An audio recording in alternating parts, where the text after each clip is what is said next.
राज्यामध्ये अहिल्यादेवी होळकर कृषी कर्जमुक्ती योजना त्याची अंमलबजावणी टप्प्याटप्प्याने या राज्यामध्ये केली जात आहे.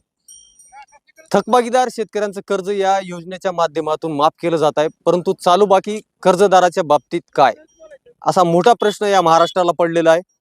अनेक शेतकरी हे चालू बाकी असल्यामुळे त्यांना या योजनेमध्ये 50,000 रुपये देऊन त्यांची बोळवण केली जात आहे, अशी भावना शेतकऱ्यांमधून व्यक्त केली जात आहे. आज मी आहे बीड जिल्ह्यातील माजलगाव या ठिकाणी आणि या ठिकाणी काही शेतकरी या ठिकाणी जमलेले आहेत.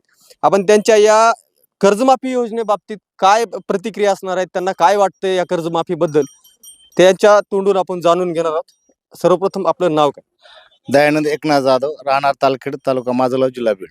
जसं मी आता म्हटलं की महाराष्ट्रामध्ये कर्जमुक्ती योजनेची अंमलबजावणी केली जात आहे. थकबाकीदार शेतकऱ्यांना या योजनेमधून कर्जमुक्तीचा लाभ दिला जात आहे आणि चालू बाकीदारांना 50,000 रुपये देऊन बोळवण केली जात आहे. काय आपल्या या बाबतीत भावना असणार आहे? सध्या परिस्थिती झाली तर आणखीन कोणत्याच खात्यावर पैसे जमा झालेले नाहीत. जे चालू थकबाकीमध्ये असतील किंवा जे थकलेले आहेत. या शेतकऱ्याची अशी व्यथा आहे, गेल्या वर्षी उत्पन्नच नाही झालं, ते कसे शेतकरी पैसे भरणार? जो रेग्युलर भरतोय त्यांचे तर 100% माफ व्हायला पाहिजेत, जेणेकरून ज्यांनी गेल्या वर्षी उत्पन्न झालं नाही ते नवीन उत्पन्नासाठी शासनाने त्यांना ते गेल्या वर्षी तर माफ करून यावर्षी नवीन द्यावं, अशी अपेक्षा शासनाला करू नये. आणि जे थकबाकीत आहेत त्यांचं तर माफच करावं, अशी शेतकऱ्याला असे. आणि सध्या शेतकरी बेजार आहे, जातोय KYC करतोय, KYC करतोय. शेतकऱ्याला वाटतंय अंगठाच शासनाकडे देऊन टाकावा, कारण की प्रति 3 महिन्याला काही ना काही येतीस अंगठा शासनाचे द्यायचे, थंब द्या. आणि ते प्रत्येक वेळेस 100 रुपये, प्रत्येक वेळेस 100 रुपये सेतू सुविधावाल्याला द्यावा लागतात.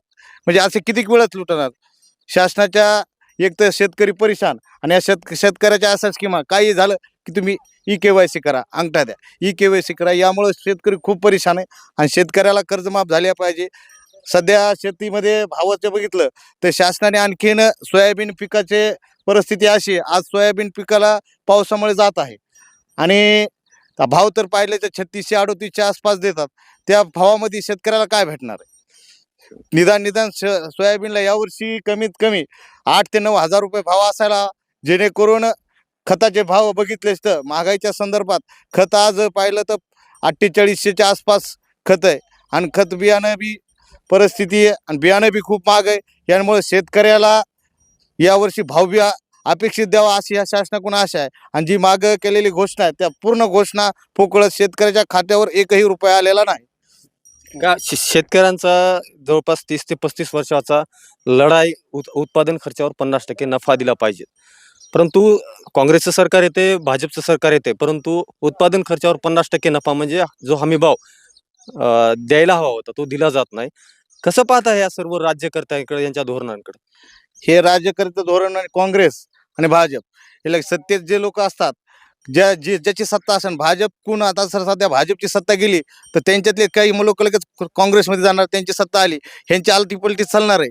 शेतकऱ्याचं ह्यांना घेणं देणं नाही, फक्त ह्यांचे व्यवसाय मोठे झाले पाहिजे, ह्यांचे पद जशाला तसे राहिले पाहिजे. आज भाजपमध्ये 90% काँग्रेसचे पदाधिकारी, जे मंत्रीपद आहेत तेही काँग्रेसचेच माणसं आहेत. म्हणजे त्यांना सत्तेशिवाय जगू शकत नाहीत. शेतकऱ्याचं ह्यांना घेणं देणं नाही, फक्त त्यांची ह्या फांदीवर त्या फांदीवर उड्या मारण्याची सत्ता ज्या पक्षाची त्या पक्षात जाण्यास हे तयार आहेत पद घेण्यासाठी.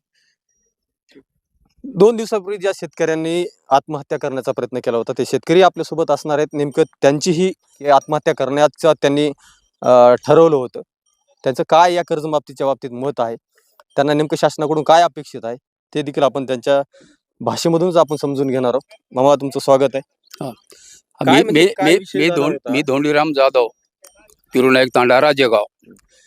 सर, शरद पवार साहेबांनी, राष्ट्रवादीच्या साहेबांनी 1 ते 2 ते 3 दिवसात त्यांनी पूर्ण माफी दिली. त्यांनी आश्वासन दिले नाही, काही नाही, ते 3 दिवसात माफी दिली. आणि हे चळवळीचे साहेब, त्याच्यानंतर आपले ते शिवसेनेचे आपले ते उद्धव ठाकरे साहेब, त्यांनी बी एवढं पचका केला नाही. हे पचका करू करू परेशान आहेत. 12 महिने होऊन गेले. ते नुसते अटी सरती काढा, हे बी सरकार फार बादाळ लुचाड आहे सरकार. हा अटी सरती काढून लोकांना नुसते डोळे चालले, नुसतं काही बी खोटे आपले हे टाकायचे काहीतरी मोबाईलमध्ये. कर्जमाफी योजना तुमच्या दृष्टीनं शेतकऱ्यांच्या फायद्याची किती आहे आणि तोट्याची किती आहे? आता काय, आता तोट्याची सध्या तर तोट्याची जी सर. एक ते सवय लावून घेतली त्यांनी, आम्हाला बी नको वाटतंय. व्यवस्थित चाललं ना पाहिजे, सवय लावून घेतली शासनाने. हे सरकार भाजपचं फार बाद आहे. त्यांनी सवय लावून घेतली. आता काय जात आता असा केल्याच्या नंतर सर आता 23 लाख लोक चालूमध्ये आहेत. आता पूर्ण थकबाकीत जाणार, हे एवढं मी सांगतो. आता मी एवढं प्रचार बॉम्बलेट वाचून प्रत्येक ठिकाणी असे प्रचार करणार की हे 23 लाख लोक आपल्या पूर्ण थकबाकीत जायचं आहे. जर शासनाने जर दिले तर ठीक आहे. म्हणजे शेतकऱ्यांना हा. सरसकट कर्जमाफी द्यावी अशी तुमची मागणी आहे. हा, थकबाकीदार बी द्यावा, त्यांना बी द्यावा. आणि आपले चालू बाकीवाल्यानं पर आता त्यांनी काय पाप केलं का? त्यांनी बी इकडून तिकडून काहीतरी घाण करून फक्त बँकेला पत असावं म्हणून त्यांनी तसे पत ठेवलेले लोक ते.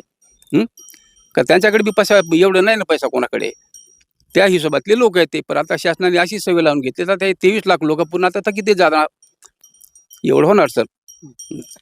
अशा पद्धतीनं महाराष्ट्रातील जी कर्जमुक्ती योजना आहे, या योजनेकडे पाहण्याचा शेतकऱ्यांचा दृष्टिकोन हा, ज्यांचं कर्ज माफ होतंय त्यांचा दृष्टिकोन वेगळा आहे, ज्यांचं कर्ज माफ होणार नाही म्हणजे चालू बाकीदार शेतकरी आहेत त्यांचा दृष्टिकोन वेगळा आहे. सरकारनं या दोन्ही शेतकरी गटामध्ये समन्वय साधून सर्व शेतकऱ्यांना सरसकट कर्जमाफी देता येते का याकडे देखील लक्ष देणं गरजेचं आहे. लोकशाही भारतसाठी मी संतोष रेड्डी, माजलगाव, बीड.